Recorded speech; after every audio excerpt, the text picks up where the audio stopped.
بسم اللہ الرحمن الرحیم۔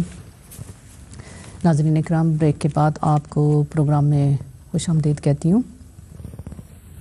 پروگرام میں بریک سے پہلے بات ہو رہی تھی صبر پر، اور یہ کہ اللہ تعالیٰ اپنے کچھ بندوں کو کسی چیز کی کمی سے آزماتا ہے، کچھ بندوں کو کسی چیز کی کمی سے، اور اللہ کے کچھ ایسے بندے بھی ہوتے ہیں جن کو اللہ ہر چیز کی کمی سے یا ساری آزمائشوں میں ڈال دیتا ہے۔ اب صبر کا مطلب بھی ہم ساتھ ساتھ سمجھنے کی کوشش کر رہے ہیں۔ صبر کا مطلب یہ نہیں ہے کہ انسان ہر وقت ہنستا مسکراتا رہے، نہ ہی صبر کا یہ مطلب ہے کہ انسان سخت دل ہو جائے اور دل میں کوئی احساسات و جذبات ہی نہ رہیں، بلکہ معاملہ اس کے برعکس ہے۔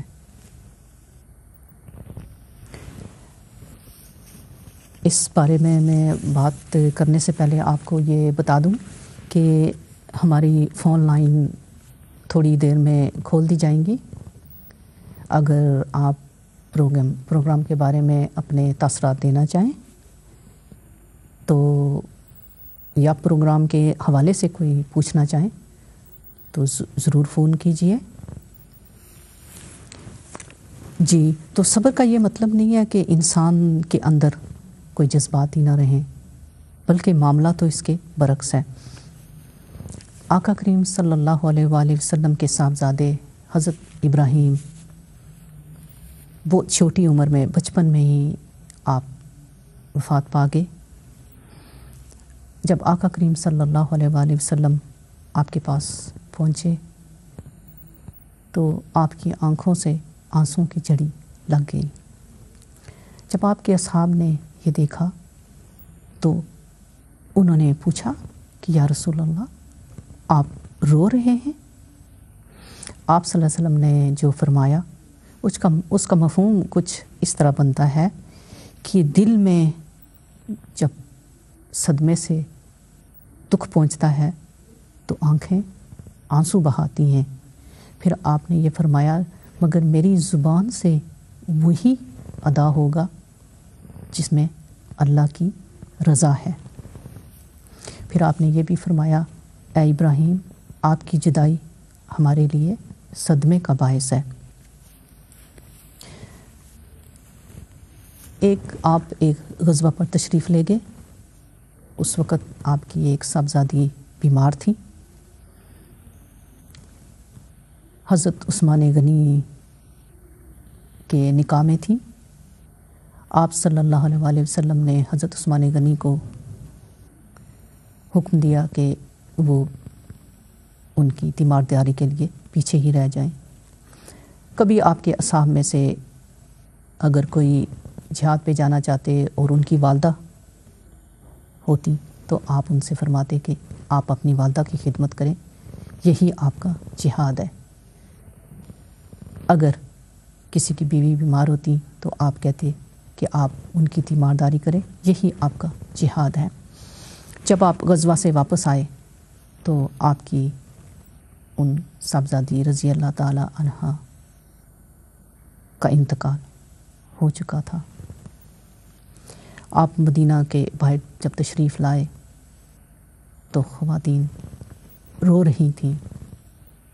ان میں حضرت فاطمہ خاتون جنت، صابرہ، شاکرہ، عابدہ، زاہدہ، طیبہ، طاہرہ خاتون جنت بھی وہاں موجود تھیں۔ آپ کی آنکھوں سے آنسو جاری تھے۔ حضرت عمر نے دیکھا کہ کچھ دوسری خواتین بھی تھیں جو کہ رو رہی تھیں، تو آپ نے ان سے کہا، جیسے ان کو منع فرمایا کہ روئے نہ، تو آقا کریم صلی اللہ علیہ وآلہ وسلم نے حضرت عمر سے فرمایا کہ ان کو رونے دو۔ پھر آپ سیدہ فاطمہ الزہرا کے پاس تشریف لائے۔ آپ کی آنکھوں میں بھی آنسو تھے۔ آپ صلی اللہ علیہ وآلہ وسلم نے اپنی قمیض مبارک کی آستین سے سیدہ فاطمہ الزہرا کے آنسو پونچھے اور انہیں تسلی دی۔ دل میں دکھ ہوتا ہے تو آنکھوں سے آنسو جاری ہوتے ہیں۔ جس بات سے ہمیں منع کیا گیا ہے وہ ہے زبان سے ناشکری کے الفاظ ادا نہ کیے جائیں اور آپے سے باہر نہ ہوا جائے۔ آنکھوں سے آنسو نکلنے پر پابندی نہیں ہے، بلکہ اسی کی آنکھوں سے آنسو نکلتے ہیں جس کے دل میں درد محسوس ہوتا ہے۔ اور ہمارے یہاں یہ سمجھا جاتا ہے کہ صبر کرنے والے سخت، کہ ان کے دل سخت ہوتے ہیں۔ حقیقت میں ایسا نہیں ہے۔ صبر کرنے والوں کے دل بڑے وسعت والے ہوتے ہیں ضرور، مگر بڑے نرم ہوتے ہیں، اس لیے کہ ان میں اتنی وسعت ہوتی ہے کہ وہ اپنے درد کو بھی اس میں سماتے ہیں اور دوسروں کے درد کو بھی اس میں جگہ دیتے ہیں۔ اس لیے کہ دوسرے کا درد محسوس کرنے کا مطلب یہ ہوتا ہے اس کو اپنے دل میں اتارنا، اس کے درد کو محسوس کرنا۔ آقا کریم صلی اللہ علیہ وآلہ وسلم کے ایک صحابی تھے جنہوں نے زمانہ جاہلیت میں اپنی بیٹیوں کو زندہ گاڑا تھا۔ جب وہ ایمان لے آئے تو آپ کو، یعنی آقا کریم صلی اللہ علیہ وسلم کے ان صحابی کو اپنے کیے پر بہت پشیمانی ہوتی تھی اور اپنی ان بیٹیوں کی یاد آتی تھی۔ ایک بار آقا کریم صلی اللہ علیہ وآلہ وسلم کی بارگاہ میں حاضر ہوئے تو عرض کیا کہ یا رسول اللہ، میں نے یہ کام کیا تھا اور اپنی بیٹی کی چیخیں مجھے یاد آتی ہیں۔ آپ صلی اللہ علیہ وآلہ وسلم نے ان کی بات سنی۔ آپ صلی اللہ علیہ وآلہ وسلم اس قدر روئے کہ آپ کی داڑھی مبارک آنسوؤں سے بھیگ گئی، اور پھر آپ نے ان کو کہا کہ پھر سنائیں، اور آپ کی آنکھوں سے آنسو کی جھڑیاں لگی ہوئی تھیں۔ جو دوسروں کا درد اپنے دل میں سماتے ہیں، اس کو جگہ دیتے ہیں، وہی صبر کرنے والے ہوتے ہیں، اور انہی سے بات کر کے صبر آتا ہے۔ اب صبر کرنے کے لیے ہمیں دکھ کو محسوس کرنے کی اجازت تو ہے، آپے سے باہر ہونا جو ہے، کیونکہ جب ہم آپے سے باہر ہو جاتے ہیں تو ناشکرا پن ہو جاتا ہے۔ جس حال میں بھی ہیں اللہ کی نعمتیں ہمارے اوپر جاری و ساری ہوتی ہیں۔ جب ہر لمحہ ہم اللہ کی نعمتوں کو استعمال کر رہے ہیں تو پھر اللہ کا شکر بھی لازم ہے۔ جس حالت میں اللہ ہمیں رکھتا ہے وہ ہماری حالتوں سے ہم سے بہتر باخبر ہے۔ کچھ بھی ہے، صبر کا دامن نہیں چھوڑنا۔ اور میرے آقا کریم صلی اللہ علیہ وآلہ وسلم ایک دفعہ قبرستان سے آپ کا گزر ہوا تو ایک خاتون بہت واویلا کر رہی تھی آپ نے ان سے فرمایا صبر کرو۔ انہوں نے آگے سے جواب دیا کہ وہ اس غم میں اتنی ڈوبی ہوئی تھیں کہ انہیں خبر نہیں ہو سکی کہ میرے ساتھ کون بات کر رہا ہے۔ تو انہوں نے آگے سے کہا کہ آپ کو کیا معلوم، آپ کے ساتھ ایسا ہوتا تو آپ کو پتہ ہوتا نا۔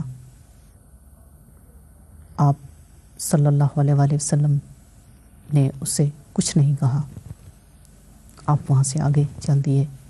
تو پھر صحابہ کرام میں سے کسی نے ان خاتون سے کہا کہ یہ تم نے کیا کیا، تمہیں پتہ ہے تم کس سے بات کر رہی تھی، کون تھے؟ اس نے کہا نہیں۔ انہوں نے کہا کہ رسول اللہ صلی اللہ علیہ وآلہ وسلم۔ وہ بھاگتی ہوئی آپ کی خدمت میں حاضر ہوئی اور کہا کہ یا رسول اللہ، مجھے نہیں خبر تھی کہ کون میرے ساتھ بات کر رہا ہے۔ آپ صلی اللہ علیہ وسلم نے فرمایا صبر وہ ہے جو ابتدا میں کیا جائے، جب مشکل آن پڑے تو پھر اسی وقت سے صبر کیا جائے۔ یہ وہ صبر ہے جو ہم نے اپنے اندر پیدا کرنا ہے کہ جیسے ہی ہم پر کوئی مشکل آن پڑی ہے، کیونکہ جب ہمارے اندر صبر ہوگا تو پھر ہم جلد بازی سے کام نہیں لیں گے۔ جب جلد بازی سے کام نہیں لیں گے تو سوچیں گے، سمجھیں گے، اور صبر کے لیے حکمت عملی کا ہونا بہت ضروری ہے۔ وہ اسی صورت میں ہوگا کہ بے شک ہم پر جو بھی مشکل آن پڑی ہے، اللہ تو ہمارے ساتھ ہے، شروع سے صبر کریں گے، شروع سے اللہ کا ساتھ ہمیں حاصل ہو جائے گا۔ تو شروع میں صبر کرنا سب سے بہتر ہے اور یقیناً سب سے مشکل بھی ہے۔ اور پھر وہی بات ہے کہ یہ بڑے عزم کے کام ہیں اور یہ عزم والے ہی کرتے ہیں، لیکن ہم بھی ان کے پیچھے پیچھے چل سکتے ہیں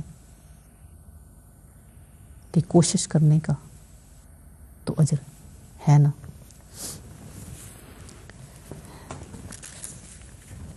ہم نے دیکھا کہ میرے آقا کریم صلی اللہ علیہ وآلہ وسلم کے صحاب نے کس طرح صبر کیا، اور جس چیز سے آزمایا گیا انہوں نے صبر و شکر کا دامن نہیں چھوڑا۔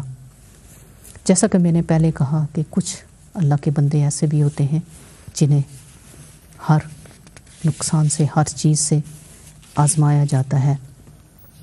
میرے آقا کریم صلی اللہ علیہ وآلہ وسلم کے دو پیارے اصحاب ایسے ہیں جنہیں بہت ساری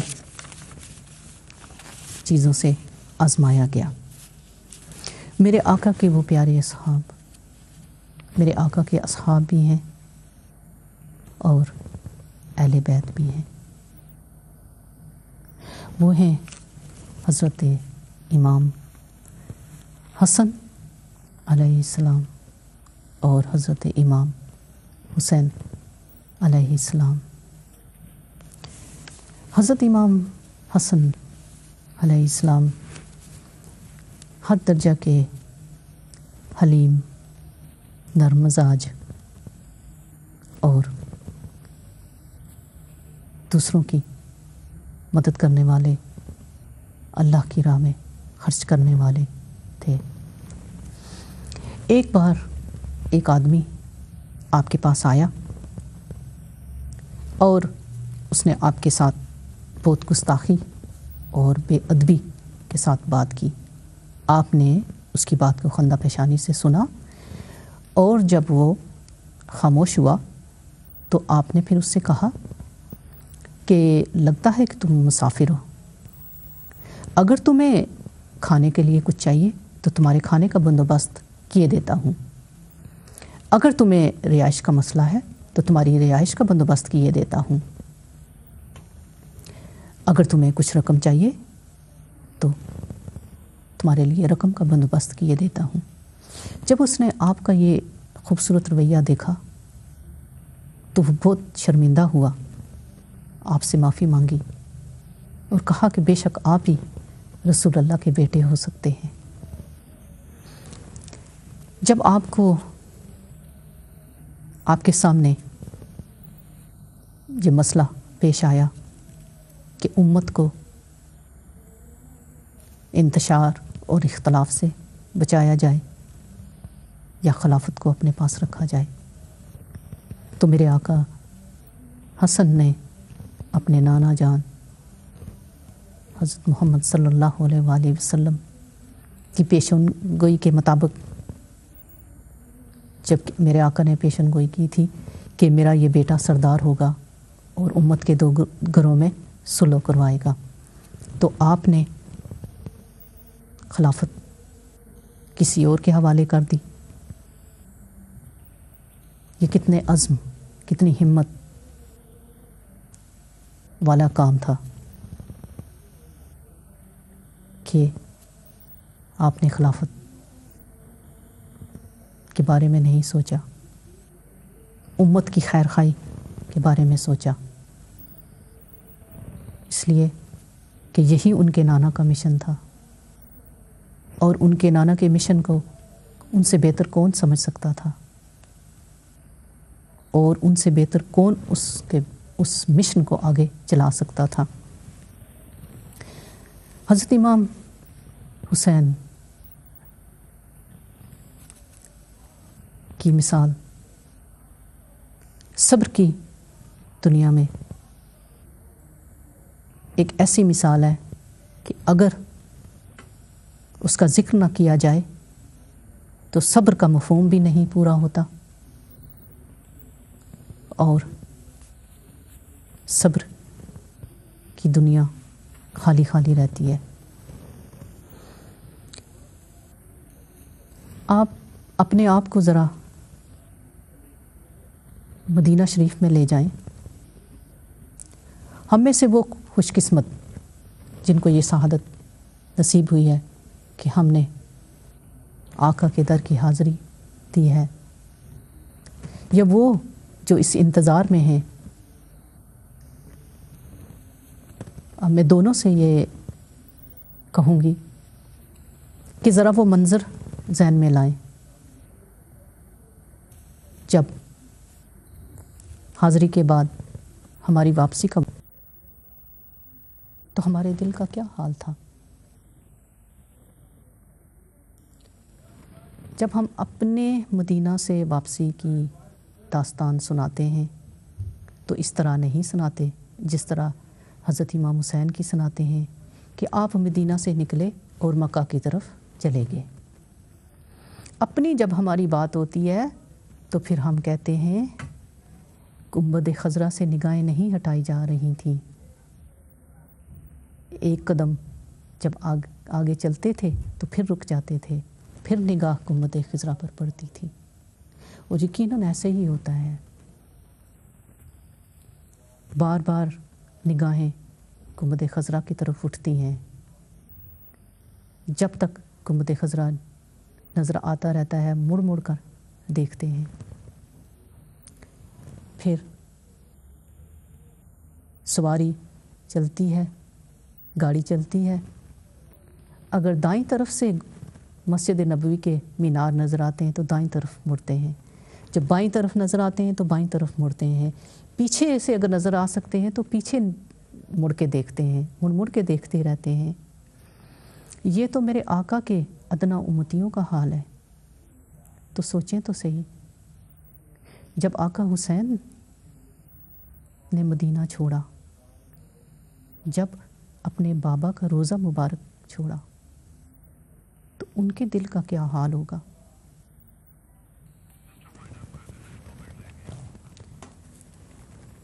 ان کے دل کا کیا حال ہوگا جب انہوں نے مدینہ چھوڑا۔